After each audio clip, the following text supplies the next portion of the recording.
సర్వాధికారి, మమ్మల్ని ప్రేమించి పరలోకమును విడిచి భూలోకానికి వచ్చిన మా ప్రభువా, మీకు స్తోత్రములు స్తుతులు నాయన. మేమందరము మీ పాదాల చెంతకు వచ్చున్నాము తండ్రి. ఈ దినము మమ్మల్ని ప్రేమించిన ఆయన సజీవులుగా ఉంచావు. మీ అద్భుతమైన మాటలు వినాలని అయా నా ప్రభువా తను మమ్మల్ని పిలుచుకున్నావు నీ మందిరానికి. ఆత్మస్వరూపైన దేవా, ఇదిగో నాయనా, మాలోనికి మీరు వచ్చి మా మందిరంలో మీరు ఉండి నాయన అయా మా అందరితో మీరు మాట్లాడు ప్రభువా.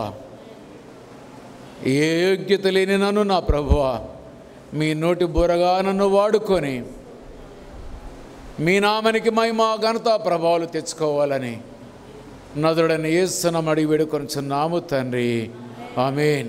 దయతో కూర్చుందాం అందరము.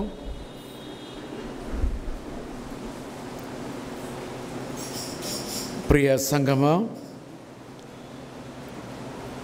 మనందరి రక్షకుడును విమోచకుడైన యేసుక్రీస్తు వారి యొక్క అద్భుత నామములో మీ అందరికీ ఈ యొక్క పునరుత్థాన శుభములు తెలియజేస్తూ ఉన్నాను. చాలా తక్కువ సంఖ్య వస్తూ ఉంది. ఆదివారం వచ్చిందంటే మనకి ఏడో ఒక దగ్గర ప్రోగ్రామ్స్ వస్తున్నాయి. సాతానుడు మనం దేవుని మందిరానికి పోకుండా అనేకమైన అడ్డంకులు, ఒకటి కాదు రెండు కాదు. అందుకే మనందరికీ వీ నీడ్ ఒక లెసన్. మనం ఎప్పుడైనా కానీ కాక మనం ఇంట్లో కార్యక్రమం జరపాలంటే ఆదివారం నాడు పెట్టబాకండి. ఆదివారం కార్యక్రమం పెట్టకూడదు. ఎంతమంది తక్కువ వచ్చినా మనకు అభ్యంతరం, ఆదివారం వద్దు. ఎందుకు? ఆదివారం నాడు మన ఇంట్లో కార్యక్రమం పెడితే మొదట మనకి ఏమవుతుందంటే మనము ఆదివారం ఆరాధనకి వెళ్ళాం, మొదటి విషయం. రెండవది ఏమవుతుంది, ఆరాధనకి వెళ్ళే వారు మనం ఏం చేస్తాము, అభ్యంతరం పెట్టేస్తాము. ఒకటి మనము చేయటం పాపము, రెండవది వారు పోకుండా ఉంచడం కూడా పాపమే, రెండు కూడా. కాబట్టి ఇక నుంచి మీ జీవితంలో ఎప్పుడైనా కానీ కాక ఒక మంచి పరిణామం మీలో పరివర్తన కలగాలంటే మీరు ఆదివారం నాడు ఇట్టి పరిస్థితిలో మన కుటుంబాల్లో ఏ ప్రోగ్రాం పెట్టకూడదు. దయతో ఈ యొక్క విషయాన్ని గమనించండి. ఇక ఈ దినమున మనందరి యొక్క ప్రాముఖ్యమైన అంశం ఏదై అంటే యేసుక్రీస్తు ప్రభువారు తనకు శిష్యులుగా ఏర్పాటు చేసుకోవడానికి ఆయన ఒక సందర్భాన్ని ఎన్నుకున్నాడు. ఆ యొక్క సరస్సు పేరు కూడా ఇక్కడ పైన చెప్పాడు, మీరు గమనించండి అందరూ కూడా.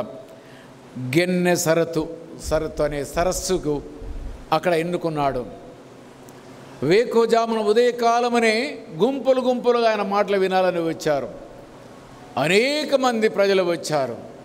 యేసు ప్రభు వారి దగ్గరికి ఎందుకు వస్తారంటే అద్భుతాలు చేస్తాడని మొదటిగా, రెండవదిగా ఆ మాటలు విని బ్రతుకులు మార్చుకోవాలని కొందరు, తప్పులు పట్టుకోవాలని కొందరు, శాస్త్రులు పరిచయులు ఈ రకంగా రకరకాలుగా ఆయన దగ్గరకు వచ్చేవారు.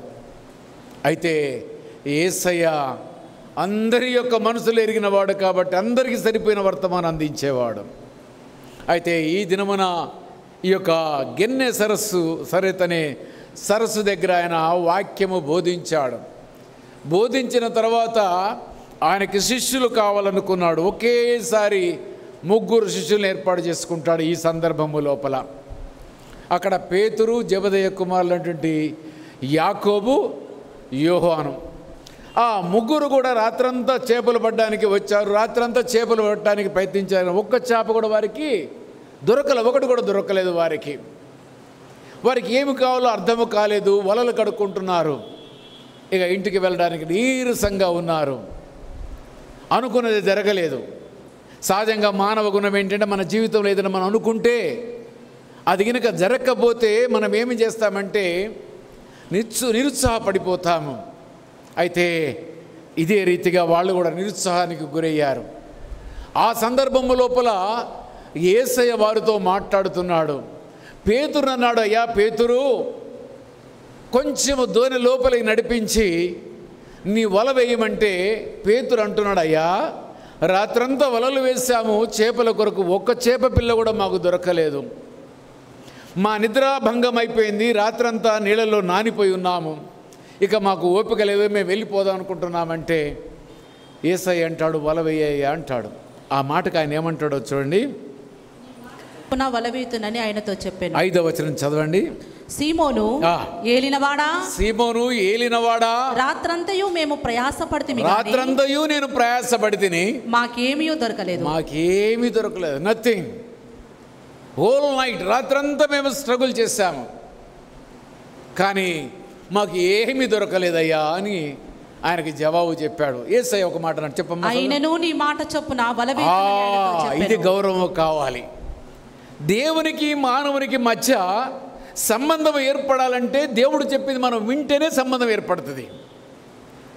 ఒకవేళ కనుక యేసయ్య చెప్పిన మాట పేతురు కనుక, అయ్యా మేము చేపలు పట్టడంలో నైపుణ్యం గలవారము, బాల్యం నుంచే మేము చేపలు పట్టేవాళ్ళము, నీకేమి తెలుసు ఇప్పుడు వచ్చి నన్ను వల వేయమంటే, ఈ పగలపూట చేపలు పడవు, చేపలు పడాలంటే ఏ సమయం చెప్పండి, రాత్రి కాలమే అని చెప్పి పక్కకు వెళ్ళేవాడే. ఇగో ఈ విధేయత కావాలి. అయినా యేసయ్య చెప్పిన వెంటనే పేతురు అంటున్నాడు, అయ్యా నువ్వు వల వేయమన్నావు కాబట్టి నేను వల వేస్తా, నువ్వు అన్నావు కాబట్టి. ఇదిగో మనము కూడా మన జీవితం లోపల ఆయన మనతో ఏదైనా మాట్లాడితే, నువ్వు చెప్పావు కాబట్టి నేను చేస్తాను ప్రభు అని విధేయత చూపిస్తే డెఫినెట్లీ విల్ గెట్ బెనిఫిట్స్. మనకి తప్పనిసరిగా మేలు కలుగుతాయి. కానీ మనం ఏం చేస్తామంటే, ఆయన వల వేయమంటే విని విడిచిపెట్టడం అక్కడ పేతురుకి జరగలేదు. కానీ వల వేయమంటే నువ్వు చెప్పావు కాబట్టి నేను వల వేస్తానయ్యా అని ఆయన వల వేశాడు. వల వేస్తే ఎన్ని చేపలు పడ్డాయి? తన జీవితం లోపల ఎప్పుడు చూడలేదట. వలలు పిగిలిపోయేంతగా, వీళ్ళు వలలు లాగలేనంతగా, వీరు ఇంకొకరు సాయం కోరేంతగా విస్తారమైన చేపలు పడ్డాయి, వలలు పిగిలిపోయేంత. ఇదిగో ఈనాడు మన జీవితం లోపల ప్రభు గినక మన గినక నీకు కలిగినవన్నీ కూడా విడిచి నన్ను వెంబడించు అంటే మనం వెంబడిస్తే కలిగే లాభం ఇది. ఒకవేళ గినక ప్రభువా నిన్ను వెంబడించలేను అని అంటే నష్టము పేతురికే. పేతురు శిష్యత్వను పోగొట్టుకునేవాడే. అదే రకంగా మన జీవితంలో కూడా దేవుడు మన అనేక పర్యాలు పిలిచాడు. పిలిచిన పిలుపును మనం నిర్లక్ష్యం గినక చేస్తే మనము కూడా ఆశీర్వాదాలు పోగొట్టుకుంటాం, విస్తారమైన చేపలు పోగొట్టుకుంటాం. మాట వింటే ఆశీర్వాదం, మాట వింటే నిత్య జీవం. అయితే యేసయ్యలో నిత్య జీవం ఉంది. ఆయన మాటలో ఎలాంటి శక్తి అంటే, చేపలు పడునుగా కంటే కోకొల్లలుగా చేపలు పడతాయి. ఎందుకంటే చేపను సృజించిన వాడు ఆయనే. ఈయన మాట్లాడితే ఈ భాష ఎవరికి అర్థమవుతుంది? చేపలకు అర్థమవుతుంది, మనకు అర్థం కాదు. ఆయన మనుషు భాషలో మాట్లాడినా, తెలుగు భాషలో మాట్లాడినా, హిందీ భాషలో మాట్లాడినా, మనకు ఆ భాష వచ్చినా మనం ఆ మాటలు మనం అర్థం చేసుకోలేము. కానీ చేపలకు అర్థమయ్యాది. చూడండి, మనము మనుషులం అనుకుంటున్నాము, జ్ఞానం కలిగిన వారం అనుకుంటున్నాము, చదివిన వారం అనుకుంటున్నాము, లోకములో సమాజంలో గొప్పవారం అనుకుంటున్నాము. కానీ ఇదిగో మాట వినని ప్రజలుగా మనం మిగిలిపోతున్నాము. మాట వింటే మేలు కలుగుతుందని ఇక్కడ మనకు వింటున్నాము. అయితే ఆయన వెంటనే 8వ వచనం చదవమ్మా. సీమోను పేతురు అది చూసి యేసు మోకాలు ఎదుట సాగిలపడి, విస్తారమైన చేపలు చూసిన తర్వాత పేతురు గడబడబైపోయాడు, భయపడిపోయాడు. ఇదేంది, ఇంత నైపుణ్యం కలిగిన మేము రాత్రంతా చేపలు పట్టడంలో నైపుణ్యత బాల్యం నుంచి మాకున్నది, కానీ ఈ మనుష్యుడు ఒక్క మాట చెబితే విస్తారమైన చేపలు పడ్డాయని చెప్పేసి ఏం చేశాడు చెప్పండి? ఆయన మోకాళ్ళు ఉండి సాష్టాంగ నమస్కారం చేశాడట. చేసి ఏమంటాడు ఒక మాట చూడండి అక్కడ, నన్ను విడిచిపొమ్ము ప్రభువా, నీవు నన్ను విడిచిపొమ్ము. ఎందుకు? నేను పాపాత్ముడనని చెప్పాను. పాపాత్ముడను. ఇగో ఇది కావాలి. దేవుడు మాట్లాడినప్పుడు, దేవుడు పిలిచినప్పుడు నీవు నేను గినక ఒకవేళ గినక ప్రభువా ఆ పాపిని నేనే అని గినక నీవు అనుకుంటే, నేను అనుకుంటే ఇదిగో మనకి మేలు కలుగుతుంది. ప్రభు పిలిచిన పిలుపుకి విధేయత చూపించాడు, వల వేశాడు. ఆ ఆశ్చర్యకార్యాన్ని దృశ్యాన్ని చూసిన తర్వాత తన హృదయం పగిలిపోయింది. హృదయం పగిలిపోయిన తర్వాత ఏమి చేయాలో అర్థము కాలేదు, తబ్బిబ్బైపోయి యేసు ప్రభువారి యొక్క పాదాల చెంతకు వచ్చి మోకరెళ్ళి ఆయన దగ్గర సాష్టాంగపడ్డాడట. ఇగో ఇది కావాలి మన జీవితం లోపల. పేతురులా మన జీవితంలో ఆశీర్వదించబడాలంటే, పేతురు వలె మనము మరి మనుషులు పట్టే జాలర్లో మనం కావాలంటే ప్రభు మాటకి విధేయత చూపించేవారము కావాలి. ఈ దినమున మనమందరము కూడా, నీవు నేను మనమందరము కూడా భౌతికమైన ఆశీర్వాదాలకు ఆశపడే వాళ్ళమే. దీంట్లో ఎవరము కూడా అతీతులము కాదు. ఆ భౌతికమైన ఆశీర్వాదంతో పాటు మనకి ఏమి కావాలి చెప్పండి? ఆధ్యాత్మికమైన ఆశీర్వాదం కూడా మనకి కావాలి. ఒక భౌతికమైన ఆశీర్వాదమే కనుక కావాలనుకుంటే మోసం చేయొచ్చు, దగా చేయొచ్చు, బ్లాక్మెయిల్ చేయొచ్చు, చంపి సంపాదించవచ్చు. కానీ అది తాత్కాలికమైనటువంటిది. శాశ్వతమైన ఆశీర్వాదము కావాలంటే మనమందరము కూడా ప్రభు యొక్క మాటలు గినక విన్నట్టయితే ఆ మాటలో ఉన్న జీవము నీలో మార్పు కలిగిస్తుంది. ఆయన మాటలు వినే మనసు నీకు ఉంటే, పేతురు వలె నీ ఉన్నట్టయితే నీ బ్రతుకు లోపల మార్పు కలుగుతుంది. పేతురు అంతవరకు ఏమనుకున్నాడో నాకు తెలియదు.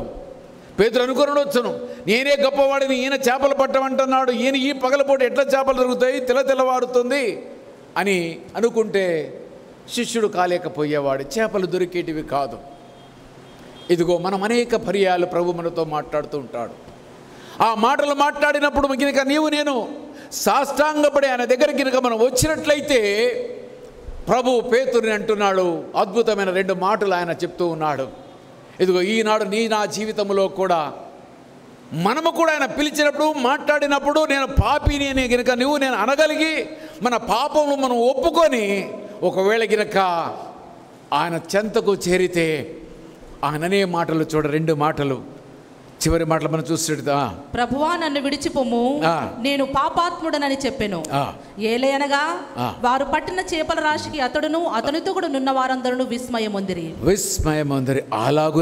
అలాగు సీమోనుతో కూడా పాలివారైన జెబెదయి కుమారులకు యాకోబును యోహాను విస్మయమొందిరి.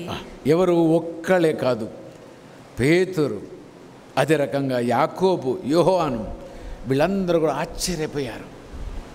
ఏంటి మిరాకిల్, ఎంత గొప్ప, ఆ మాటకి ఎంత శక్తి ఉంది అని వాళ్ళందరూ కూడా విస్మయం పొందారట. విస్మయం ఉంది. వాళ్ళు ఏం చేస్తున్నారు చూడండి. అందుకు యేసు భయపడకుము. యేసు ఏమంటాడో చూడండి. యేసు అందుకు ఏమన్నాడు చెప్పండి?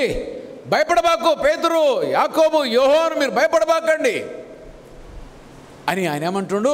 ఇప్పటి నుంచి నీవు మనుషులను పట్టువాడవయుందువని. ఇప్పటి నుండి నీవు మనుషులను పట్టువాడవయుందువని. ఇక్కడ మాట మీరు గమనించాలి. మీరనడా మాట వినండి. ఆ మాటలో మీరుందా, నీవు ఉందన్నా? నీవు. ఇది ఎవరికి నీవు అంటే ఏంటి?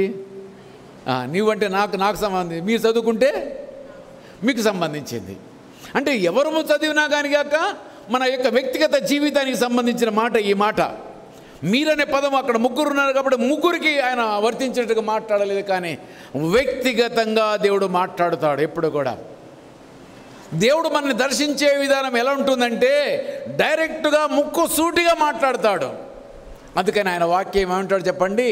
2 అంచుల వాడిగల ఖడ్గం, పైనుంచి కొట్టినా కింద నుంచి కొట్టినా ఎటు నుంచి కొట్టినా కానీ కాక కీళ్లను మూలుగులను అది ఏం చేస్తుందట, చీల్చుకుంటూ వెళ్ళిపోతుందట. అందుకని చాలామంది అక్కడికి పోతే ఎప్పుడు నా గురించే మాట్లాడతాడండి, నీ గురించి మాట్లాడాడు.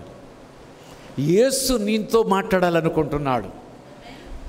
దేవుడు నీతో మాట్లాడాలనుకున్నప్పుడు అది ఎట్లా వస్తుందంటే నీకు వ్యక్తిగతంగానే మాట్లాడుతూ ఉంటాడు. ఇక్కడ యేసయ్య పేతురుతో అంటున్నాడు, నీవు మనుషులు పట్టు జాలరుగా చేస్తాను అంటున్నాడు. ఇదిగో ఈ దినమున మనము కూడా, ప్రభువా ఇదిగో నువ్వు ఎక్కడ వల వేయమంటే అక్కడ వల వేస్తాను, నీవు ఏది చెబితే నీ మాటకు శిరసా వహిస్తాను, నీకు సాష్టాంగ నమస్కారము చేస్తాను, నీవే నా దిక్కు నా మొక్కు అని గినక నీవు అనుకోని గినక ఆయన శరణు జొచ్చితే నీకు ఏ కొద ఉండదని ఈనాడు సందేశం. ఈనాడు భౌతికమైన ఆశీర్వాదాలు, ఆధ్యాత్మికమైన ఆశీర్వాదాలు పొందుకోవాలంటే ఆయన పిలిచిన పిలుపుకు మనం విధేయత చూపించాలి. ఆయన మాట్లాడినప్పుడు మనం విధేయత చూపించాలి. ఒకవేళ విధేయత కనుక నువ్వు చూపించలేకపోతే నీవు ఏమి పొందుకోలేవు. అయితే ఆయన అంటున్నాడు, మొదటి మాట, నువ్వు నా మాట విన్నావు, చేపలు దొరికాయి కానీ ఇప్పుడు ఏమంటున్నాడే, అందుకు యేసు భయపడకుము, ఇప్పటి నుండి నీవు మనుషులను పట్టువాడవై ఇందువని సీమోనుతో చెప్పెను. నీవు మనుషులను పట్టేవాడివిగా ఉంటావు. ఇంతకాలము వట్టి చేపలు పట్టేవాడి ఉన్నావు. నీ మీద ఆధారపడ్డప్పుడు రాత్రంతా వెతికినా కానీ ఒక్క చేప పిల్ల పడలేదు. ఇదిగో నా మీద నువ్వు ఆధారపడ్డావు, నా మాట విన్నావు, నా ఆజ్ఞకి శిరస వహించావు కాబట్టి విస్తారమైన చేపలు చూసావు. ఈ చేపలు ఏ రకంగా నువ్వు చూసావో రాబోయే రోజుల్లో ఈ చేపలు కాదు, మనుషులు పట్టే జాలరుగానే నిన్ను చేస్తాను. ఇదిగో మనమందరము కూడా ఇందాక మనం చదువుకున్న మరి మొదటి కొరింథీయులు రాసిన పత్రిక 11వ అధ్యాయం 23 నుంచి మనం చదువుకుంటూ వచ్చాము. ఆయన రక్త మాంసంలో పాలు పొంగులు పొందుకున్న మనం ఏం చేయాలట? ఆయనని ప్రచురించాలి, చెప్పాలి. ఎక్కడ పడితే ఆయన గురించి అక్కడ చెప్పేవాళ్ళముగా ఉండమని అన్నాడు. ఒకవేళ నువ్వు చెబుతూ పోతూ ఉంటే నీ సంఖ్య పెరుగుతూ పోతుంటుంది. అయ్యో నేను చెప్పాను, ఎవరు నా మాట వింటలేదంటే ఒకరోజు వస్తుంది, ఆ పంట తప్పనిసరిగా అది మొలకెత్తుతుంది, అది పంటగా మార్చబడుతుంది. ఆ సంతోషంగా నువ్వు పనులు కోసుకునే ఒక దినం వస్తుంది. కాబట్టి ఈ దినం మనమందరము కూడా మన జీవితాల్లో ఆయన మాటను విన్నట్టయితే విస్తారమైనటువంటి మనుషులు పట్టే జాలరుగా దేవుడు మనం చేస్తాడట. మరి పేతురికి మొదటి వాగ్దానం, మాట విన్నాడు కాబట్టి మొదటి వాగ్దానం. రెండో మాట ఏమన్నాడు చూడండి, వారు ధోనులను దొరికి చేర్చి సమస్తమును విడిచిపెట్టి ఆయనను వెంబడించి. మొదటి వాగ్దానం అయిపోయిన తర్వాత ఇప్పుడు ఏం చేశారు? మళ్ళీ ఇప్పుడు వెనక్కి వెళ్ళిపోయారా? అయ్యా మేము చేపలు పట్టుకుంటే ఇక మాకు చాలే, ఇక వద్దులే, ఇక నువ్వు చెప్పావు ఈ ఇన్ని చేపలు పడ్డాయి కదా అని అనలేదు. ఏం చేశారని చెప్పండి? సమస్తమును విడిచిపెట్టి.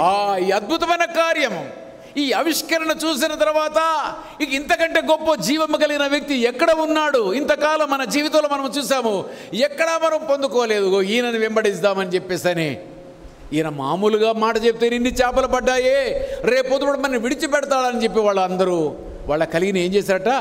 ఆ ధోనిని వల్ని అక్కడే సమస్తాన్ని విడిచి ఏం చేశారట? ఆయనను వెంబడించారట. ఇగో ఈ దినమున మనమందరం కూడా అన్నీ విడిచి ఎవరిని వెంబడించాలి? యేసయ్యను వెంబడించే వారముగా ఉండాలి. ఎప్పుడైతే నువ్వు అన్ని విడుస్తావో అప్పుడు నువ్వు మనుషులు పట్టే జాలరుగా ఉంటావు. ఏమి విడవాలి? లోకాన్ని విడవాలనా? బంధువులను విడవాలా? హోదాను విడవాలా? చదువును విడవాలా? అది కానే కాదు. నీలో ఉన్నటువంటి అంతరంగంలో ఉన్న పాపాలు, మార్కు సువార్త 7వ అధ్యాయంలో ఉన్నటువంటి సమస్తమైన దుర్గంధం అంతా కూడా లోపల ఉంది. ఈ దుర్గంధాన్ని ఏదైతే ఉందో దాన్ని మనం విడవాలి. మనం ఏం చేస్తున్నామంటే పిలిస్తే వచ్చాము మనమందరం కూడా, కానీ పిలిస్తే వచ్చాము కానీ వచ్చినాక ఆయన చెప్పిన మాట ఏది కూడా మనం వినలేకపోతున్నాము. కాబట్టే మన జీవితంలో ఆశ్చర్య కార్యాలు, అద్భుత కార్యాలు జరగడం లేదు. మనము చెప్తే ఎవరు మాట వినడం లేదు. అయితే ఈ మాట మనము చూస్తే వారు దూరెళ్ళు దరికి చేర్చి సమస్తమును విడిచిపెట్టి ఆయనను వెంబడించిరి. మనము కూడా సమస్తాన్ని విడవాలి. సమస్తం అంటే ఏంటి? కోపాన్ని విడవాలి, ద్వేషాన్ని విడవాలి, అసూయని విడవాలి, మత్సరాన్ని విడవాలి, ఇంకా సమస్తమైన హృదయానికి సంబంధించిన సమస్తమైన పాపాలన్నిటి కూడా విడిచివేసి ఆయన వెంబడించాలి. మనం వెంబడిస్తున్నాము కానీ అన్ని విడవలేకపోతున్నాము. ఈ దినమున ఇక్కడ వీళ్ళని మనం మాదిరిగా మనం చూసుకోవాలి. వారు దూరెలు దరికి చేర్చి సమస్తమును విడిచిపెట్టి ఆయనను వెంబడించిరి. మనం కూడా వెంబడిస్తున్నాము కానీ కొన్ని కొరతగా ఉన్నాయి, మనలో కొన్ని కొరతగా ఉన్నాయి. కాబట్టి మనం వెంబడించే దాని లోపల అద్భుతాలు జరగడం లేదు, ఆశ్చర్య కార్యాలు జరగడం లేదు. అదేదో చూద్దాము. మత్తయి సువార్త 22వ అధ్యాయము 36వ వచనము, 22వ అధ్యాయము 36వ వచనము చదువుకుందాం. బోధకుడా ధర్మశాస్త్రములో ముఖ్యమైన ఆజ్ఞ ఏదని అడిగాను. ఇప్పుడు బాగా మనం నేర్చుకోవాలండి. మనమందరం కూడా వినేవాళ్ళమైతే ఈ మూడింటిని మనం పాటించాలి. మనం ఏమంటే పేతురు ఎట్లా ఆయన వెంబడించాడో ఇక్కడ మనకు అర్థం కావాలి. పేతురు వలె మనము కూడా ఆయన వెంబడిస్తే మనుషులు పట్టే జాలలే కాదు, కానీ పేతురు ఏది చెబితే అది జరిగింది తన జీవితం లోపల. అయితే మనము కూడా అలాంటి వారము కావాలంటే ఏం చేయాలంటే, బోధకుడా ధర్మశాస్త్రములో ముఖ్యమైన ఆజ్ఞ ఏదని ఒక ఆయన వచ్చాడు, పరిశీలించాలనుకుని శోధించాలనుకుని వచ్చామంటున్నాడు. బోధకుడా ధర్మశాస్త్రము నీకు నాకు మనందరికీ తెలుసుగా, దానిలో ముఖ్యమైన ఆజ్ఞ ఏదని ముఖ్యమైన ఆజ్ఞ ఏది అని అన్నాడు. యేసయ్య ఏమన్నాడు చూడండి అక్కడ. అందుకు ఆయన మొదటిగా ఏం చేయాలంటే, ముఖ్యమైన ఆజ్ఞ ఏదంటే యేసుని ప్రేమించాలి, దేవుడు ప్రేమించాలి. దేవుడు ప్రేమించితేనే మిగతా అన్ని కూడా కలిగేటి. అందుకే యేసయ్య అన్నాడు ఏంటంటే, మొదటిగా ఏమన్నాడు, అందుకు ఆయన నీ పూర్ణ హృదయం, మొదటిగా పూర్ణమైన హృదయం రావాలి. హృదయంలో కొంచెము కాదు, కొంచెము ప్రేమించి కొంచెం విడిచిపెట్టడము కాదు, కొంచెం ప్రేమించి కొంచెం ద్వేషించడము కాదు, కొంచెము ప్రేమించి లోకములో కొంచెం ఉండడము కాదు. కానీ నీ హృదయంలో ఎవరు ఉండాలి చెప్పండి? యేసయ్య మాత్రమే ఉండాలి, యేసు మాత్రమే ఉండాలి. మొదటి మాట. రెండవది ఏమన్నాడు చూడండి, పూర్ణ ఆత్మతోను. రెండవది ఏం కావాలి? నీ ఆత్మలో కూడా ఏముండాలి చెప్పండి? ఆయన మనకు ఒక ఆత్మనిచ్చాడు. మీ అందరికీ తెలుసు కదా, నరుని నాసికా రంధ్రములో ప్రాణవాయువు ఊదగా వాడు ఏమయ్యాడు? వాటిలోకి ఏమొచ్చింది? ఆత్మ వచ్చింది. అయితే మనలో ఇప్పుడు ఏముందన్నట్టు మరొక ఆత్మ, ఒక ఆత్మ, దేవుని ఆత్మ ఉంది, మనలో కూడా ఆత్మ ఉంది. అయితే ఇప్పుడు ఏమంటున్నాడు? హృదయం లోపల పూర్ణ ఆత్మతోను నీ పూర్ణ మనస్సుతోను. మనస్సు. ఇప్పటికి ఎన్ని రోజులు మనం ధ్యానం చేస్తున్నాం మనసు గురించి? 14 రోజులు అయిపోయింది. వాటికి మనసులో రకరకాలైన మనసులు. చాలామంది ఒకరోజు వస్తే ఒకరోజు రావడం లేదు. మీరందరూ కూడా, మనమందరం కూడా ఆధ్యాత్మిక ఎదగడానికి దేవుడు ఒక మంచి సదుపాయం కల్పించాడు. నీ ఇంట్లో నువ్వే, నా ఇంట్లో నేనే. హాయిగా మనము కూర్చున్న దగ్గర దేవుని మాటలు వినడానికి, నేర్చుకోవడానికి దేవుడు గొప్ప భాగ్యం మనందరూ కల్పించాడు. అయితే మూడో మాట ఏంటి? నీ పూర్ణ మనసుతోను దేవుడైన ప్రభువును. ఇది 3 కావాలండి. పూర్ణ హృదయము, పూర్ణాత్మ, పూర్ణ మనసు. ఈ మూడింటితో నువ్వేం చేయాలట? దేవుడిని ఏం చేయాలట? ప్రేమించాలి. అంటే వెంబడించడం అంటే ప్రేమించడం, ప్రేమించడం అంటే ఆజ్ఞలు గైకొనడం. ఇది కనుక లేకపోతే కష్టమని దేవుడు జ్ఞాపకం చేస్తున్నాడు. పేతురు పూర్ణ హృదయముతోనూ, పూర్ణ మనసుతోను, పూర్ణ ఆత్మతోనూ, పూర్ణ మనసుతోనూ ఆయన వెంబడించాడు. దేవుడికి తెలుసు ఎవరి హృదయం ఏంటిది. మనం ఇక్కడికి వస్తున్నామంటే, ఇక్కడ కూర్చున్నామంటే మన హృదయంలో ఏమేమి ఆలోచనలు వస్తున్నాయి అన్నిటిని కూడా పరిపూర్ణంగా చూడగలిగిన వాడు సర్వాధికారి అయిన దేవుడు మన మధ్యలో ఉన్నాడు. అయితే ఈ యొక్క 3 కలిగినటువంటి వ్యక్తిని మనం ఇక్కడ చూస్తున్నాము. అయితే ఆ 3 కలిగి ఏం చేశాడు? మొదటి ఆజ్ఞ అన్నాడు. రెండవది ఏమన్నాడు? 28వ వచనం, ఇది ముఖ్యమైనది మొదటిదైన ఆజ్ఞ. నిన్ను వలె నీ పొరుగు వారిని ప్రేమింపవలనని. నిన్ను వలె నీ పొరుగు వారిని ప్రేమింపవలనది రెండవ ఆజ్ఞయు దాని వంటిదే. రెండే. అసలు ఇంతకంటే గొప్ప కలిగి ఏమీ లేదు. పాపము చేయకూడదంటే ప్రభుని ప్రేమిస్తాము. రెండవది లోకాన్ని ప్రేమిస్తే యేసయ్యను ఆజ్ఞలు కైకొనడం కింద లెక్క. ఈ రెండుంటిగా పరిపూర్ణత కింద లెక్క. ఇక మనం దాంట్లో మనలో ఏది కూడా వెలితి లేదు. అయితే ఇక్కడ 3 ఆజ్ఞల్లో చూస్తున్నది ఆయన మొదటి మాట, నీ పూర్ణ హృదయముతోనూ, నీ పూర్ణ ఆత్మతోనూ, నీ పూర్ణ మనసుతోనూ నీ దేవుడైన యెహోవాను, నీ ప్రభువును ప్రేమించాలి. మొదటి ఆజ్ఞ. రెండవ ఆజ్ఞ ఏమన్నాడు? నీ యొక్క సహోదరుని పొరుగువాడిని ప్రేమించమన్నాడు. ఇగో ఈ 2 గినక కలిస్తే మనం పరిపూర్ణమే, అనుమానమే లేదు. దీంట్లో మనం ఏం చేస్తాము? ఆ 3టిని పాటించము. ఇక్కడ మన పొరుగు వాడిని కూడా మనం ప్రేమించము. ఒకరినొకరు ప్రేమించుకోలేము, ఒకరినొకరు క్షమించుకోలేము. పేరుకే మనమందరం కూడా ప్రభువును అనుకరిస్తున్నాం అనుకుంటున్నాం. పేతురు తన కలిగిన దోనె, వల అన్ని విడిచిపెట్టేశాడు ఒకేసారి. మార్పు అనేది ఒకేసారి సంభవించింది. సౌలుగా ఉన్నప్పుడు ఉన్న జీవితము, పౌలుగా మార్చబడిన తర్వాత ఒకేసారి మార్పు కలిగిన జీవితం. మరి మనము 30 సంవత్సరాలు 40 సంవత్సరాలు క్రైస్తవులు ఉన్నాం, కానీ ఇంకా మనలోనికి ఎందుకు మార్పు రావడం లేదంటే, మనం పూర్ణ హృదయంతోనూ, పూర్ణాత్మతోనూ, పూర్ణ మనసుతో మనం ఆయన అనుకరించడం లేదు. కాబట్టే మనం పరిపూర్ణము కాలేకపోతున్నాము. అందుకు ఈ దినం మనమందరం కూడా తెలుసుకోవాలి. దేవుడు నేను ప్రేమించే విధానాన్ని చెప్పాడు. రెండవది, లోకములో మనుషులను ప్రేమించమని దేవుడు జ్ఞాపకం చేశాడు. అంటే లోకంలో ప్రేమించే ప్రేమలో ఏముండాలి? నిస్వార్థమైన ప్రేమ ఉండాలి. ఒకరినొకరు ఏమి ఆశించకుండా ప్రేమించడమే గొప్పతనము. ఒకరినొకరు ఆశించి ప్రేమిస్తే దాన్ని ప్రేమ అనరు. కాబట్టి దయతో మనమందరము కూడా ఆ రకంగా ప్రేమించేవారు. మరి ప్రేమిస్తే ప్రభు మనకి ఏమిస్తాడు? మనం గినక ఆయన ప్రేమిస్తే ఏమిస్తాడు? మొదటిగా కొన్ని విషయాలు నేను దబదబగా చెప్పుకోవడం సమయం తక్కువగా ఉంది కాబట్టి, మొదటిగా ఆయన మనం చేసేది ఈ will forgive our sins. First మాట జరిగేది ఏం జరిగింది? మనం ఆయన ప్రేమిస్తే, ఆయన మనని ప్రేమిస్తే, మనం ఇరుగు పొరుగు ఆయన ప్రేమిస్తే మొదటిగా కలిగేది ఏంటంటే మన పాపములు క్షమించబడతాయి. రెండవదిగా we have a peace with the God. దేవునితో మనకి సమాధానం కలిగి ఉంటాము. అప్పుడు నువ్వు ప్రార్థన చేస్తే ఆయన వింటాడు, ఆయన మాట్లాడితే నువ్వు విధేయత చూపిస్తావు. రెండవదిగా మనకి దేవునికి మధ్య సంబంధం ఏర్పడుతుంది. మూడవదిగా మనకి ఆయనకు ఒక ఐడెంటిటీ ఏంటి? ఆయన మనకు తండ్రి, మనం ఆయనకు కుమారులమని. నాలుగవదిగా ఎటర్నల్ లైఫ్, నిత్య జీవాన్ని మనకు అనుగ్రహిస్తాడు ఆయన. ఐదవదిగా మనం చూసినట్టయితే యాక్సెస్ టు ది గాడ్, దేవునితో డైరెక్ట్గా సంబంధం కలిగి ఆయనతో మాట్లాడగలిగి ఆయనతో చేరుకోగలిగిన భాగ్యం. ఆరవదిగా మనం చూసినట్టయితే ఫ్రీడమ్ ఫ్రమ్ సిన్స్, అంటే పాపం నుంచి విముక్తి, ఇక పాపము చెయ్యం, అది జరుగుతుంది. ఏడవదిగా మనం చూసినట్టయితే గైడెన్స్ అండ్ విజ్డమ్, దేవుడు మనకి జ్ఞానమును వివేకమును జీవించే జీవిత విధానం మనకి నేర్పుతూ దినదినం ఆయన వెళుతూ ఉంటాడు.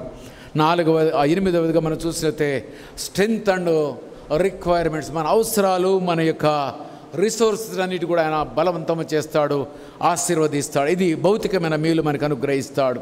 మూడవదిగా purpose of meaning, why we are living this earth, what is the purpose when we are living in this earth, what should we do, what should not we do, ఏది చేయాలి ఏది చేయకూడదు అని ఆయన మనకి జ్ఞానము ఉపదేశిస్తాడట. పదవదిగా మనం చూసినట్టయితే హోప్ అండ్ అష్యూరెన్స్. నేను ఒకవేళ ఇప్పుడు గినక ప్రభు మన పిలుస్తూ ఉంటే మనకి ఏముంటుంది చెప్పండి? Yes, I'm living this earth, పనికి రాని ఈ లోకమును విడిచి ఎక్కడికి వెళుతున్నాను? పవిత్రమైన పరలోకము వెళుతున్నాను. ఇదిగో ఆ పరమాత్మతో నేను మమేకము కావడానికి అక్కడికి వెళుతున్నాను, సంతోషంగా ఉంటాము. ఒకవేళ మనకి దేవునికి సంబంధం గినక లేకపోతే ఎప్పుడూ భయమే, నేను చచ్చిపోతే ఎక్కడికి పోతాను. ప్రభువులో పరిపూర్ణంగా ఉన్నవాడు యవ్వనములో చనిపోయినా God will take care of everything what I need and what my family need. దేవుడికి తెలుసు నా గురించి ఏమి అవసరమో ఆయన చూసుకుంటాడు అనుకుంటాడు. ఒకవేళ గినక అయ్యా అప్పుడే పిల్లల్ని కన్నా వాడు గినక అయితే ఏమనుకుంటాడు? అయ్యో నేను చచ్చిపోతే నా పిల్లల గతివరు అనుకుంటాడు.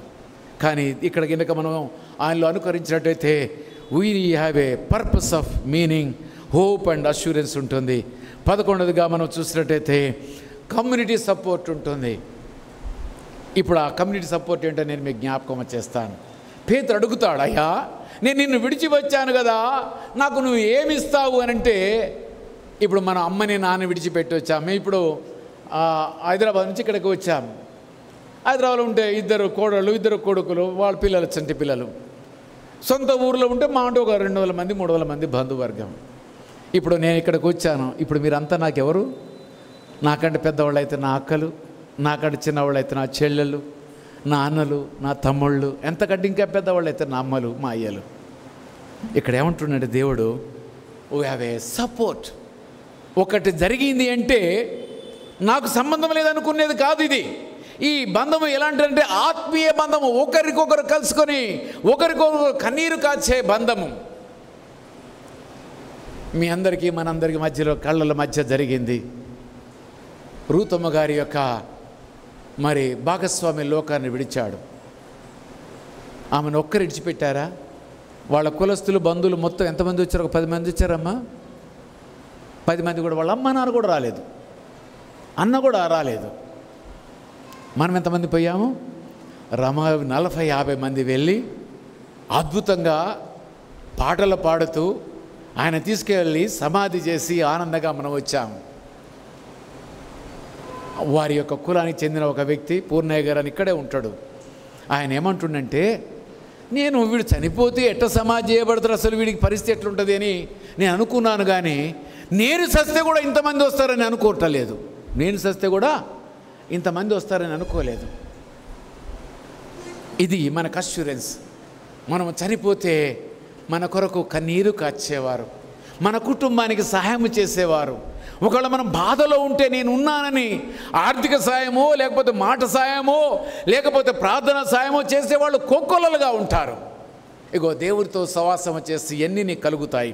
ఇక మనకి సమయం ఎక్కువగా ఉంది, త్వరగా అయిపోతుంది. వాక్యంలోకి వెళ్దాం. ఇప్పుడు మనం చూద్దాము. చూడండి, దేవుడు మనుషులు పట్టు జాలరుగా చేస్తానన్నాడు. ఆ మాట వాగ్దానాన్ని దేవుడు నెరవేర్చాడంటే నెరవేర్చాడు. అపోస్తల కార్యములు అందరూ కూడా రండి, 2వ అధ్యాయానికి రండి. అపోస్తల కార్యము 2వ అధ్యాయానికి రండి. 20:37 నుంచి మనం చదువుతున్నాం. వారు ఈ మాట విని హృదయంలో నొచ్చుకొని, సహోదరులారా మేమేమి చేతమని పేతురును కడమ అపోస్తలను అడగా, పేతురు మీరు మారు మనసు పొంది పాప క్షమాపణ నిమిత్తం ప్రతివాడును యేసుక్రీస్తు నామమున బాప్తిసం పొందినప్పుడు మీరు పరిశుద్ధాత్మను వరమును పొందుదురు. ఈ వాగ్దానం మీకును మీ పిల్లలకును దూరస్తులకు అనగా ప్రభువైన మన దేవుడు తన ఎద్దకు పిలిచిన వారికి అందరికీ చెందిన వారితో చెప్పాను. మనకు కూడా చెందిద్దండి ఇది.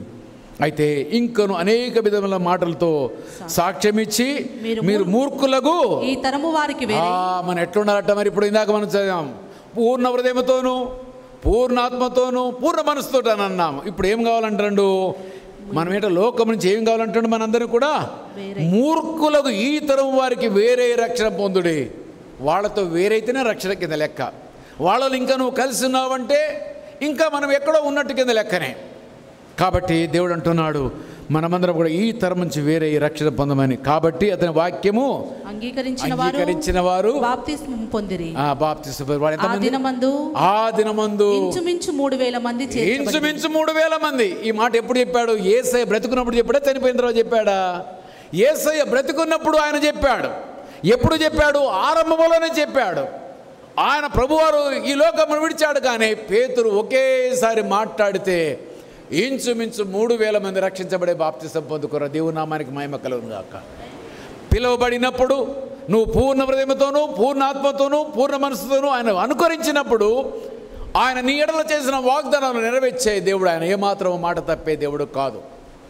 అయితే మొదటిగా దేవుడు అన్నాడు, నేను మనుషులు పట్టు జాలరుగా చేస్తానన్న మాటని దేవుడు నెరవేర్చాడు.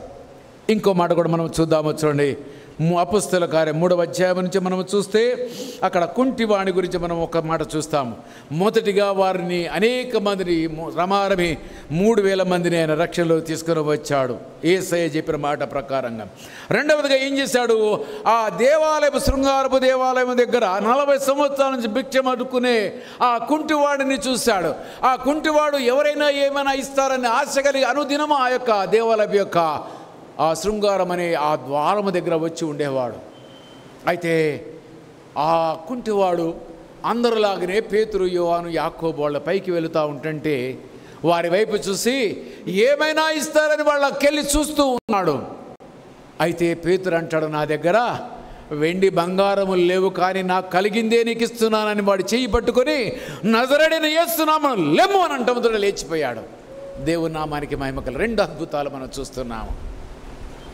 అంటే నువ్వు మాట వింటే ఆయన్ని ఆత్మతోనూ హృదయముతోనూ మరి అదే రకంగా హృదయం మనసుతోనూ నువ్వు గినక ఆయన్ని నమ్మినట్టయితే దేవుడు నీతో అద్భుత కార్యాలు చేస్తాడు. ఒకవేళ గినక నువ్వు పూర్తిగా అటులాగా అక్కడ కొంచెం ఇక్కడ కొంచెం నువ్వు గినక ఉంటే దేవుడు నీతో ఏ అద్భుత కార్యాలు చేయలేడు. కాబట్టి మనమందరము కూడా ఈ దినమున ఆ యొక్క మనిషిని మనము చూసాము. ఇక రెండవదిగా మనం చూద్దాము. చూడండి, పౌలు అక్కడ పేతురు మరొకసారి అడుగుతాడు. మార్కు శుభవార్త 10:28 రండి.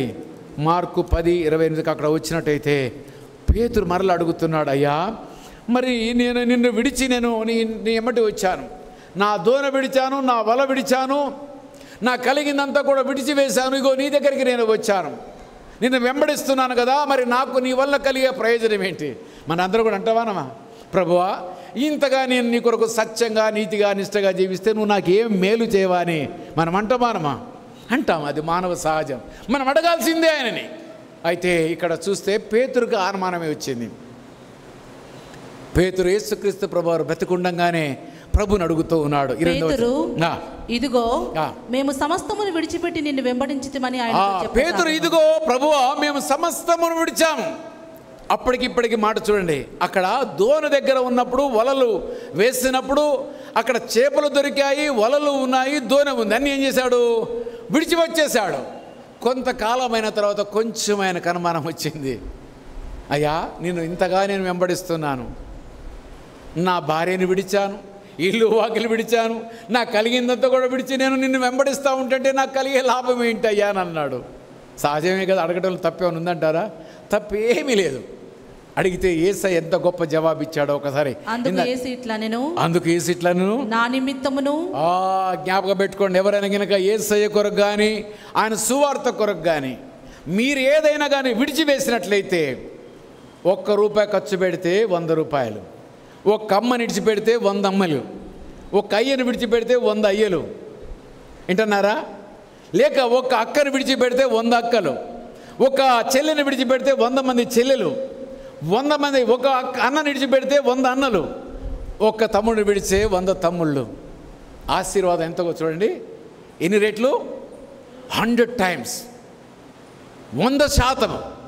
100% నీకు ఆశీర్వాదము కావాలంటే నీవు ఆయన ఏం చేయాలంటే హృదయపూర్వకంగా ఆయన్ని పూర్ణమైన హృదయంతోనూ, పూర్ణ ఆత్మతోనూ, పూర్ణ మనసుతో ఆయన వెంబడించి నువ్వు కొంతకాలము తర్వాత గనక ఆ పేతురు వలె, ప్రభువా నేను నిన్ను వెంబడిస్తున్నాను కదా, నాకు కలిగింది సమస్తమంతా విడిచి నీ కొరకు నేను పరిచర్య చేస్తున్నాను కదా అని అంటే ప్రభు అంటున్నాడు. ఏంటో చదువు, ఇప్పుడు చదువమ్మా. నా నిమిత్తమును వార్త నిమిత్తమును ఇంటినైనను, ఒక ఇల్లు గురించి మాట్లాడుతున్నాడు. ఇంటినైనను, అన్నదమ్ములనైనను, అక్క చెల్లెలనైనను, తల్లిదండ్రులనైనను, పిల్లలనైనను విడిచిన వాడు ఇప్పుడు ఇహమందు హింసలతో పాటు 100 ఇండ్లను, అన్నదమ్ములను, అక్క చెల్లెండ్లను, తల్లులను, పిల్లలను, భూములను రాబోవు లోకమందు నిత్య జీవమును పొందునని నీతో నిశ్చయముగా చెప్పుచున్నాను. ఎన్ని శాతం? 100 మీరు భయపడబాకండి, మీరు ఎప్పుడు కూడా భయపడబాకండి. దేవుని కొరకు 1 గంట మీరు సమయం ఖర్చు పెడితే ఆ గంటకు 100 గంటల ప్రతిఫలం ఉంటుంది. వేకోజాములేసి 1 గంట మోకరించి ప్రార్థించే అనుభూతిని గినక ప్రాక్టీస్ చేసుకుంటే అది నీకు 100 గంటల లాభాన్ని ఇస్తుంది. అందుకని అంటాడు కదా, ఆయన మందిరంలో 1 దినం గడుపుట అక్కడ 1000 అంటాడు. 1 దినం గడిపితే 1000, ఇక్కడ 1 పోగొట్టుకుంటే 100.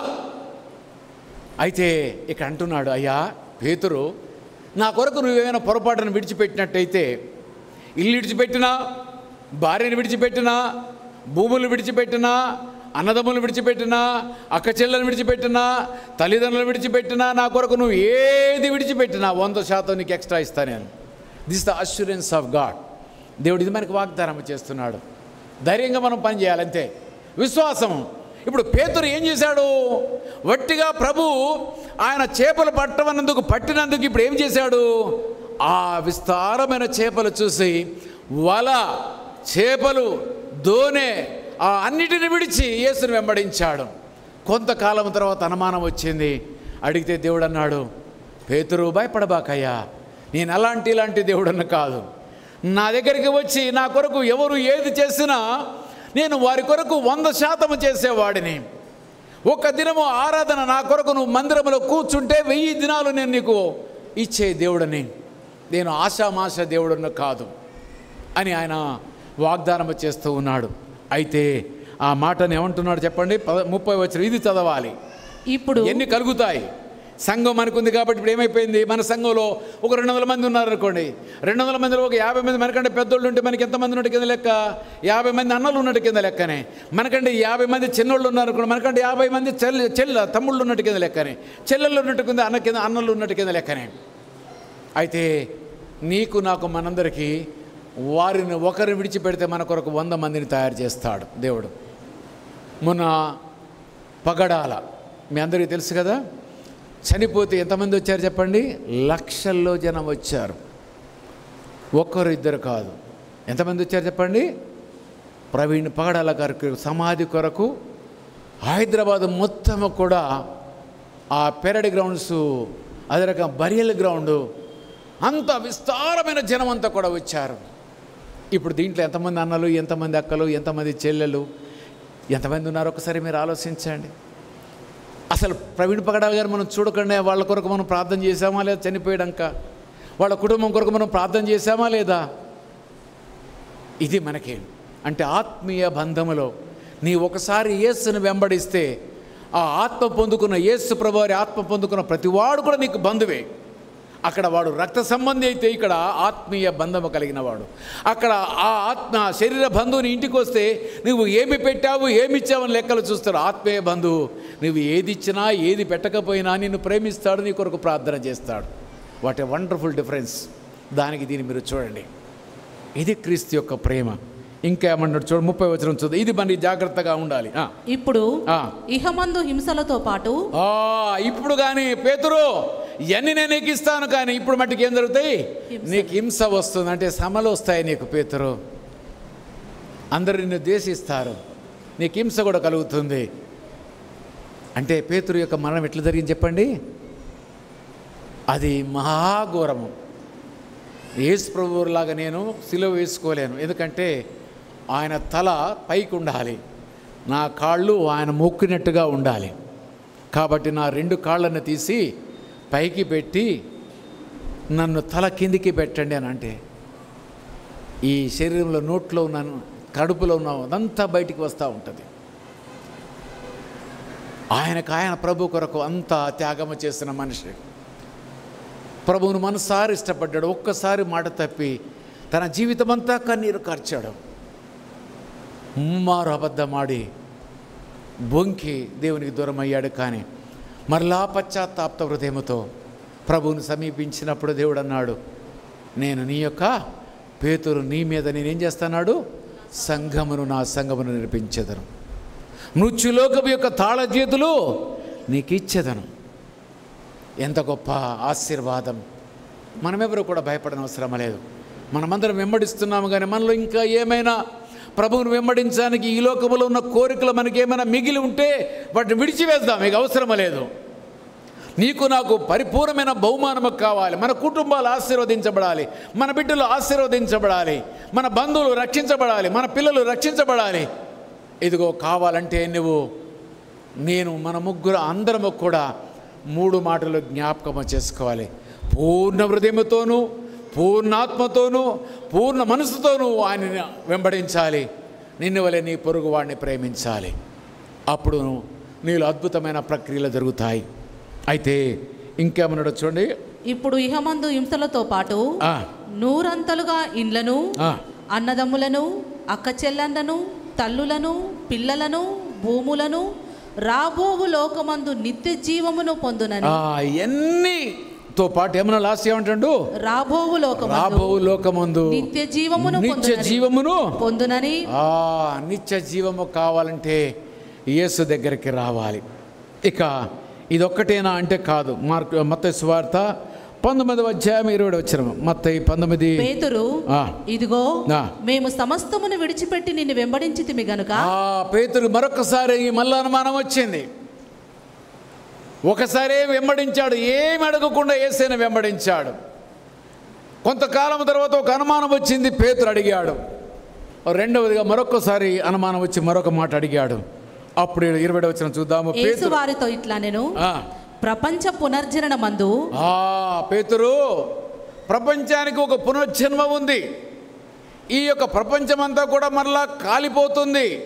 నూతనమైన యెరూషలేము, నూతనమైన సృష్టి కలుగుతుంది. ఈ యొక్క పునర్జన్మలో మనుష్య కుమారుడు తన మహిమ గల సింహాసనం మీద ఆసీనుడై ఉండునప్పుడు.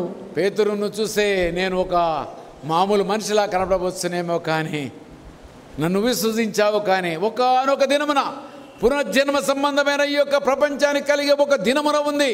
నేను అప్పుడు మహిమ కలిగిన సింహాసనం మీద కూర్చుంటా. పేతురు, ఈ భూలోకములో నువ్వు నన్ను అడిగావు, ఒకరికి 100 మందిని ఇస్తానన్నాను, నిన్ను ప్రేమిస్తానన్నాడు, నీకు నిత్య జీవమునిస్తానన్నాడు. అక్కడితో కాదు, కానీ నువ్వు వెంబడిస్తున్నావు కాబట్టి ఇదిగో నేను మరో పునర్జన్మ సంబంధమైన ఆ ప్రపంచములో నేను మహిమా సింహాసనమైన సింహాసనం మీద కూర్చున్నప్పుడు నన్ను వెంబడించిన మీరును 12 సింహాసనముల మీద ఆసీనులై. ఎంతట గొప్ప భాగ్యం చూడండి. యేసు ప్రభువారు మధ్యలో సింహాసనం వేసుకుని ఉంటే ఆ పక్కన అటు 6 ఇటు 6 12 మందికి సింహాసనాలు వేస్తారట. ఎంత గొప్ప భాగ్యం అండి. పేతురు ఏమైనా గొప్పగా చదువుకున్నాడా? ఏమైనా గొప్ప వృత్తి చేశాడా? ఏమైనా గొప్ప ధనవంతుడా? ఏమి కాదు. ఏంటంటే సమర్పించుకునే విధానాన్ని ఆయన ప్రభు చెప్పిన రీతిగా సమర్పించుకున్నాడు. మనము కూడా మన జీవితంలో ప్రభు చెప్పిన రీతిగా మనము సమర్పించుకుంటే ప్రభు నీ జీవితంలో అద్భుతాలు చేస్తాడు, ఆశ్చర్య కార్యాలు చేస్తాడు. కానీ మనము సమర్పించుకోలేకపోతున్నాము. ఇక్కడ మనము చూస్తే ఈ యొక్క పేతురు తను సమర్పించుకున్న తర్వాత మొదటి అనుమానం వచ్చింది. అయ్యా, నీ కొరకు అంతా విడిచాను కదా, నాకేమి ఇస్తావంటే 1కి 100 ఇస్తాను, నీకు నిత్య జీవం ఇస్తానని చెప్పాడు.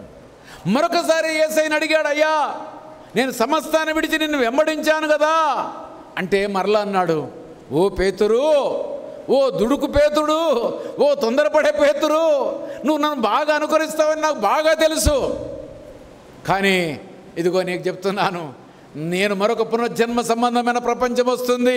అప్పుడు ఆ మహిమా సింహాసనం మీద కూర్చున్నప్పుడు నాకు ఏర్పాటు చేసుకుని మీ 12 మంది కూడా నా పక్కన ఏం చేస్తారు చెప్పండి? సింహాసనాలు వేసి మిమ్మల్ని ఆశీనులు చేస్తాను. ఎంత గొప్ప భాగ్యం. మీరు అనుకోవచ్చు, మరి ఆయనకైనా మాకు లేదని మీరు అనుకోవచ్చేమో. అనుమానం వస్తుందా మీకు? రావాలి. మరి వాళ్ళకి ఇచ్చాడుగా మనకేంటి లేదా అని మీకు అనుమానం రావట్లేదా? రావాలి కదా, మనకు కూడా అనుమానం రావాలి కదా. మనం 18 రోజులు పరలోకములో ఏమేమి ఇస్తాడో మనం ధ్యానం చేసే జ్ఞాపకం ఉందా? దాంట్లో ఏం చెప్పాడు? ఒకటి ఏం చెప్పాడు చెప్పండి? నా సింహాసనం మీద మిమ్మల్ని కూర్చోబెడతానని అన్నాడు. అవునా కదా? ఆ 18 వచనాలు రాసుకుంటే ఒకసారి మళ్ళీ మీరు చూడండి, కావాలంటే రేపు పొద్దుపడి నేను మీకు చెప్తాను. వాళ్ళకి 12 మందికి 12 సింహాసనాలు వేస్తాడు. ఈ 12 మంది ఏం చేస్తారట? 12 మంది గోత్రాల వరకు తీర్పు తీరుస్తారట. ఎంత గొప్ప భాగ్యము. మనకు కూడా భాగ్యం ఉంది. మనం కూడా ఏంటంటే పొరపాటున మరి ఆయనని అనుకరించే మన జీవితం లోపల పరిపూర్ణంగా మనం ఆయన అంగీకరించి అనుకరించినట్లయితే ఈ సండే స్కూల్ పిల్లల్ని ఎందుకు ఇట్లా విడిచిపెడుతున్నారు? ఎవరైనా ఒకళ్ళు పెద్దలు పోయి వీళ్ళని కూర్చోబెట్టి ఇచ్చారు. ఇప్పుడు ఒకళ్ళు ఎవరు అక్కడ సండే స్కూల్ ఎవరు కూర్చున్నారు? పెద్దలు ఎవరో కూర్చోబెట్టండి అయ్యా, పిల్లలు కాదు. వాక్యం అయిపోయిన దాకా వాళ్ళు రాకూడదు మన దగ్గరికి. వాక్యం అయిపోయిన తర్వాతనే వాళ్ళు లోపల రావాలి. రైట్. అయితే నన్ను వెంబడించిన మీరును 12 సింహాసనం మీద ఆసీనులై ఇశ్రాయేలు 12 గోత్రముల వారికి తీర్పు తీర్చుదురు. 12 గోత్రాల వారికి మీరు తీర్పు తీస్తారు. నువ్వు భయపడబాకయ్యా అని అన్నాడు. ఎంత గొప్ప భాగ్యం. ఇదిగో మన కొరకు కూడా ఆయన వాగ్దానం చేసిన ఆ సింహాసనం. వాళ్ళకైతే ఒక గోత్రం, వాళ్ళు కూర్చుని ఒకటే కుర్చీ. ఇది ఎవరు కూర్చునే కుర్చీ? ఈ సింహాసనము ఈ సృష్టి యావత్తుకు జగత్తు మొత్తానికి మూలకారకుడు ఆది సంభూతుడైనటువంటి యేసు ప్రభువారు కూర్చుని ఆ సింహాసనమే నేను నిన్ను కూర్చోబెడతానని అంటున్నాడు. ఎంత గొప్ప మాట అండి ఇది. అప్పుడు పిలుస్తాడు.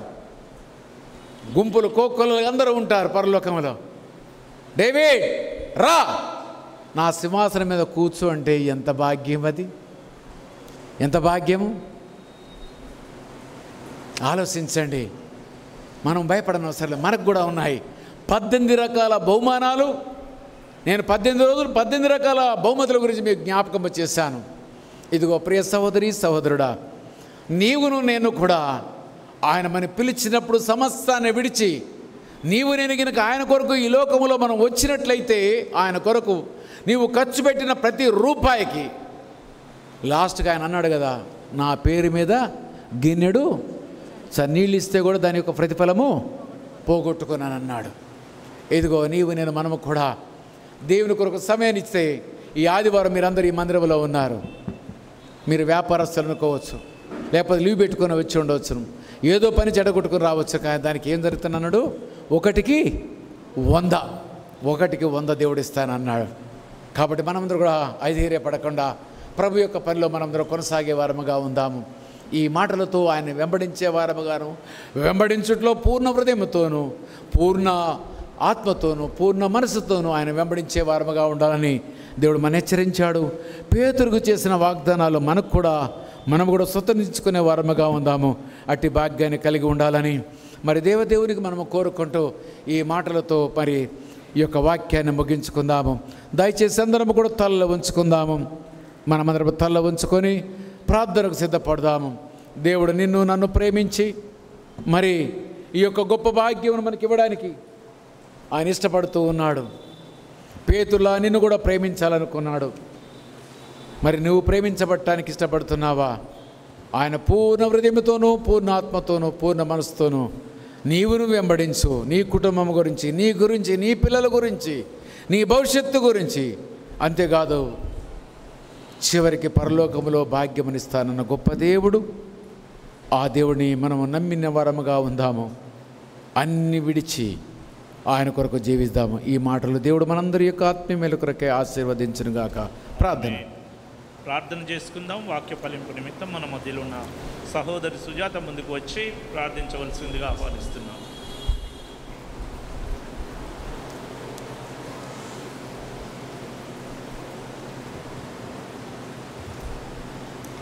ప్రార్థించుకుందామండి. కృపా కనికరంగలిన మా ప్రియ పరలోకపు తండ్రి, మీ పాదములకు వందనాలు స్తోత్రాలు చెల్లించుకుంటున్నాం నాయన.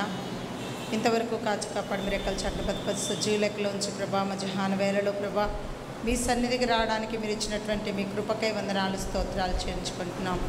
అవును ప్రభా, మధ్యాహ్న వేళలో మీరు మాట్లాడుతూ వచ్చిన ప్రతి లేఖనాన్ని బట్టి మిమ్మల్ని స్తుతిస్తుంటున్నాం.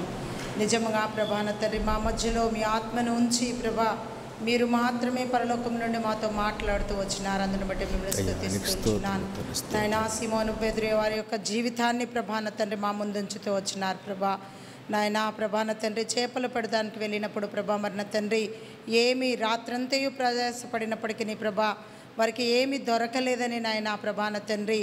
అయితే మీరు పిలిచినప్పుడు ప్రభా నా తండ్రి, మీరు అడిగినప్పుడు ప్రభా మీ దోణలో ప్రభా మరి మిమ్మల్ని ఎక్కించుకొని నాయనా మీరు ప్రభాన తండ్రి మీరు బోధించినటువంటి బోధన వినయముతో విని ప్రభాన తండ్రి మరి తిరిగి నాయనా వలను వేయమని ప్రభా మిమ్మల్ని సిమోన్ని అడిగినప్పుడు ప్రభా మీకు లోబడి ఉండడం చూస్తూ ఉన్నాం.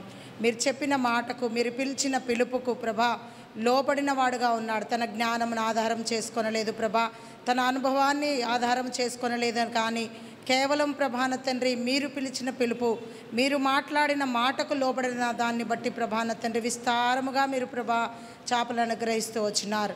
అయితే ప్రభాన తండ్రి తను చేసినటువంటి విధేయత, చూపినటువంటి విధేయతను బట్టి ప్రభా తనతో ఉన్న వారందరూ నాయన విస్మయం పొందినట్లుగా మేము చూస్తూ ఉంటున్నాం. ప్రభాన తండ్రి మీరు చేసే కార్యమును ప్రభా మీ నామాన్ని గణపరచడానికి ప్రభాన తండ్రి తన విధేయత కారణమైనట్లుగా నాయనా మరణ తండ్రి మమ్మల్ని పిలిచిన పిలుపుకు మేము కూడా ప్రభా విధేయులము కావాలనని మీరు మాతో మాట్లాడినప్పుడు ప్రభా మేము విధేయత చూపవలనని ప్రభా మరొకసారి సూటిగా మాతో మాట్లాడుతూ వచ్చినారు. మీకు వందనములు ప్రభా. మేము మీకు విధేయులమైనప్పుడు ప్రభాన తండ్రి మీ నామానికి ఘనత కలుగునట్లుగా మీరు కార్యం చేసే దేవుడవు. మేము మీ మాటకు లోబడినప్పుడు, మీ మాటను విని ప్రభాన తండ్రి పేదరు ఏ విధంగానైనా నేను పాపినని సరి చేసుకుంటూ వచ్చినాడో మీరు మాట్లాడినప్పుడు ప్రభా ఆ మాటకు మేము లోబడి మా జీవితములను మేము సరిచేసుకునేటప్పుడు ప్రభా మా ద్వారా నాయనా మీరు అద్భుత కార్యములు చేయగలిగిన దేవుడవు ప్రభా. ఆ విధంగా మీరు ప్రభా కార్యము చేయాలని మీరు ప్రభా ఉద్దేశించినందుకే మీకు వందనములు నాయన. మీ కృప చూపించండి. మీ మాటకు లోబడే వారంగా మేము ఉన్నప్పుడు మా యొక్క ప్రభాన తండ్రి స్వార్థమును, మా యొక్క హృదయములో ఉన్న సమస్తమును ప్రభా మీకు అయిష్టమైన ప్రతిదానిని మేము తొలగించుకొని ప్రభా మరి పేతురు ఏ విధంగా అయితే తను ప్రభా ధోనెను, వలను, ప్రభా చేపలను విడిచి తన వారిని విడిచి ప్రభా మిమ్మల్ని వెంబడిస్తూ వచ్చినాడో ఆ విధంగానైనా మా యొక్క కల్మషమును ప్రభా ఈర్ష ద్వేషమును, మా యొక్క జ్ఞానమనే గర్వమును ప్రభాన తండ్రి మేము విడిచి మిమ్మల్ని వెంబడించినప్పుడు ప్రభాన తండ్రి మీరు కార్యము చేసే దేవుడు, మీరు ఆశీర్వదించే దేవుడు అని ప్రార్థిస్తుంటున్నాను. జ్ఞాపకం చేసుకోనండి ప్రభా. అలాంటి ప్రభాన తండ్రి మనస్సును నాకును మాకును మీరు అనుగ్రహించమని ప్రార్థిస్తుంటున్నాను. ఆ హృదయము, ఆ మనసు కలిగినప్పుడు ప్రభాన తండ్రి మీ చేపలను పట్టే ప్రభాన తండ్రి మనుషులను పట్టే జాలరుగా మమ్మల్ని చేసే దేవుడు అని ప్రార్థిస్తుంటున్నాను. మీ స్వార్థ పని నిమిత్తమై, మీ నిమిత్తమై ప్రభా మేము ఏదైనా పోగొట్టుకున్నట్లయితే 100% మీరు తిరిగిచ్చే దేవుడు నాయన. నిజమే ప్రభా. కొన్నిసార్లు ప్రభాన తండ్రి ఒంటరి వారమని ప్రభాన తండ్రి మీ పాసనికి వస్తూ ఉంటాం ప్రభాన తండ్రి. మా వల్ల కాదని ప్రభా మీ పాసనలో గోజాడవారంగా ఉంటాం. నిజమే నాయన. నీవు ప్రభాన తండ్రి మాకు 100% ప్రతిదీ మీరు ఇచ్చే దేవుడవు, మనుషులనిచ్చే దేవుడు ప్రభాన తండ్రి. మేము ఒంటరి వారము కాదు నాయన, మీ సంఘంతో కట్టబడిన వారమని ప్రభాన తండ్రి మిమ్మల్ని స్తుతిస్తూ ఉంటున్నాను. మీరు జ్ఞాపకం చేసుకోనండి ప్రభా. నిజముగా తన జీవితంలో మీరు చూపిస్తూ వచ్చిన ప్రభా ప్రతి లేఖనానికే వందనములు. ఇహ ఇహమందునే కాదు ప్రభాన తండ్రి, పరలోకంలో కూడా జీవంనిచ్చే దేవుడవు నాయన. మా యొక్క ప్రభాన తండ్రి సింహాసనం పైన కూర్చుండని చెదనని సెలవిస్తూ వచ్చిన దేవుడవు. నిజమే ప్రభాన తండ్రి, ఎంత గొప్ప ఆధిక్యతను ప్రభా ఈ నీచులమైనటువంటి మాకు ప్రభాన తండ్రి, పాపలోక జీవితంలో జీవించే మాకు నైనా మీరు ఇచ్చే దేవుడవైనందుకే మిమ్మల్ని స్తుతిస్తుంటున్నాను. ఇవన్నీ ప్రభాన తండ్రి తలంపులను మా హృదయములో ప్రభా ఉంచుకొని వాక్యానుసారమైన జీవితము జీవించుటకు మీ కృప చూపించమని ప్రార్థిస్తుంటున్నాను. నిజమే ప్రభాన తండ్రి, వాక్యానికి భయపడి ప్రభా మీకు లోబడి నాయనా మీ మాటను విధేయత చూపించే జీవితం మరొకసారి మాకందరికి అనుగ్రహించమని ఆ యొక్క మాటలను ప్రభా మా హృదయంలో భద్రపరుచుకొని వాక్యానుసారంగా మేము జీవిస్తూ ఇహమందును ప్రభా పరలోకంలో మీకు మహిమ కలిగే విధంగా మేము జీవించడానికి సహాయం చేయమని ఈ కొద్ది ప్రార్థన నజరేయుడైన యేసుక్రీస్తు నామమున అడిగి వేడుకుంటున్నాను తండ్రి. ఆమేన్.